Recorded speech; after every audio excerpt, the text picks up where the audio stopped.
এখন আমরা বাসিত আলীর মতো বলতে পারি যে বৃষ্টি ছাড়া আয়ারল্যান্ডকে আর বাঁচানোর কেউ নাই।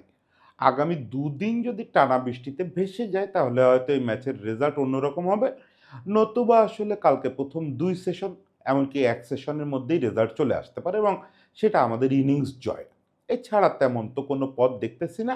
এখন এই যে রেজাল্টটা আমাদের এই যে পারফরম্যান্সগুলো, যে ব্যাটিং করলো, যে বোলিং করতেছে এবং যদি আমরা ভালোভাবে জিতি, আমি জানি এগুলোর তেমন কোনো মূল্য আপনাদের কাছে নাই। দেখেন ক্রিকেট হিস্ট্রিতে বা ক্রিকেটের বিচারেও এর তেমন কোনো মূল্য নাই। আপনারাই সঠিক জায়গায় আছেন যে আয়ারল্যান্ডের মতো একটা নোবিশ টেস্ট খেলুড়ের দল এবং তাদের পুয়ারেস্ট একটা স্টাইলের বিপক্ষে আমরা আসলে এই যে পারফরমেন্স করছি এ নিয়ে খুব বেশি গর্ব করার তেমন কোনো সুযোগ নাই, তেমন হইচই করার সুযোগ নাই। কিন্তু আমাদের ক্রিকেটের পার্সপেক্টিভে, আমাদের দেশের পার্সপেক্টিভে এই পারফরমেন্সটা খুব দরকার ছিল। এই জিনিসটা আমাদের অস্তিত্বের জন্য দরকার ছিল। ২ টা কারণে। একটা হচ্ছে অক্রিকেটীয় কারণে। আমাদের ক্রিকেটে এখন তোলপাড় হচ্ছে অক্রিকেটীয় কারণে। ক্রিকেটে যা, যা হচ্ছে, যা, যা অভিযোগ আসতেছে আমি শুনতেছি, আপনারা শুনতেছেন।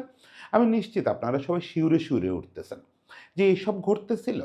এগুলোর প্রপার তদন্ত হচ্ছে কিনা, তদন্ত হবে কিনা এগুলো নিয়ে সবার মধ্যে একটা দ্বিধা এখনো আছে।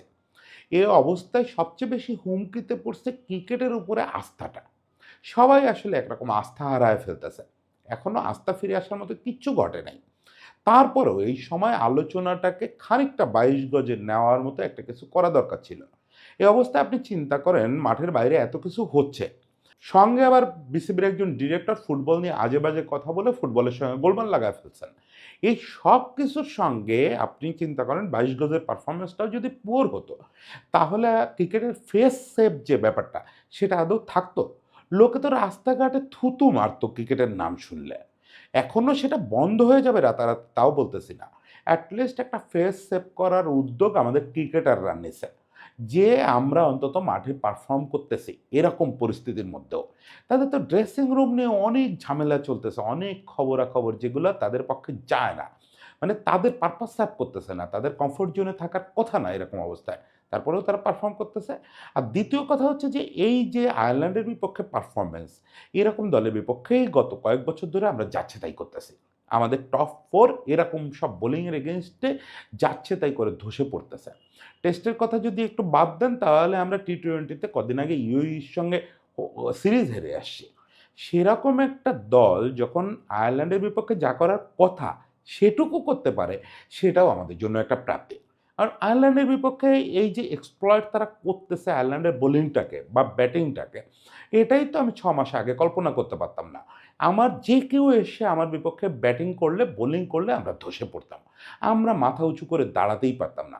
সেই জায়গাটায় শুধু ক্রিকেটিং পার্সপেক্টিভে যদি দেখেন তাহলে এটা সেদিক থেকেও এটলিস্ট একটা স্বস্তির ব্যাপার যে ওরা ওদের যেটা করার কথা, এটাকে খুব প্রশংসায় ভাসানোর কিছু নাই ক্রিকেটীয় অর্থে।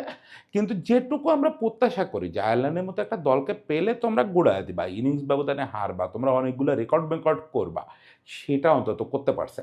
ফলে এখানে আমরা দুটো থ্যাঙ্কস দিতে পারি, ফেস সেভিং থ্যাঙ্কস।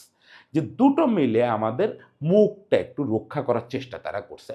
ক্রিকেটারদের তো আর কিছু করার নেই। ক্রিকেটাররা তো রাস্তায় নেমে এই যেসব অন্যায় অবিচার এগুলোর বিরোধিতা করতে পারবে না, সবকিছু সেটেল ডাউন করতে পারবে না। ক্রিকেটারদের যা করণীয় তারা সেই কাজটা করছে। ২২ গজে নেমে তারা ব্যাট বলের খেলাটা প্রপারলি খেলছে। এইটুকুর জন্য আমরা অন্তত তাদের ধন্যবাদ দিতে পারি। সবাই ভালো থাকবেন, সবাইকে শুভেচ্ছা।